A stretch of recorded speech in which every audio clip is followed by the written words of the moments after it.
টঙ্গী পশ্চিম থানার ভারপ্রাপ্ত কর্মকর্তা ওসি ইস্কান্দার হাবিবুর রহমান বলেন, নিহতদের মধ্যে একজন টঙ্গী আহসানুল্লাহ মাস্টার জেনারেল হাসপাতালে এবং অপরজন ঢাকা মেডিকেল কলেজ হাসপাতালে নেয়ার পথে মারা যান। স্থানীয় সূত্রে জানা যায়, রাত ৩টার দিকে সাতপন্থীরা তুরাগ নদীর পশ্চিম তীর থেকে কামারপাড়া ব্রিজ সহ বিভিন্ন রাস্তা দিয়ে ইজতেমার মাঠে প্রবেশ করতে থাকে। এ সময় মাঠের ভেতরে থাকা জোবায়েরপন্থীরা ইট পাটকেল নিক্ষেপ শুরু করে।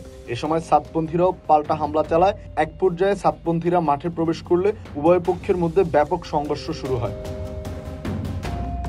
এদিকে জোবায়ের ও সাতপন্থীদের মধ্যে সংঘর্ষের ঘটনায় টঙ্গীতে ৪ প্লাটুন বিজিবি মোতায়েন করা হয়েছে।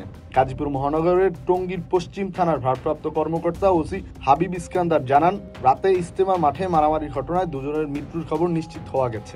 একজন লোকাল হাসপাতালে, আরেকজন ঢাকা মেডিকেল কলেজ হাসপাতালে মারা গেছেন। ৫০ থেকে ৬০ জন আহত হওয়ার খবর জানা গেছে। এখন পর্যন্ত পরিস্থিতি শান্ত রয়েছে।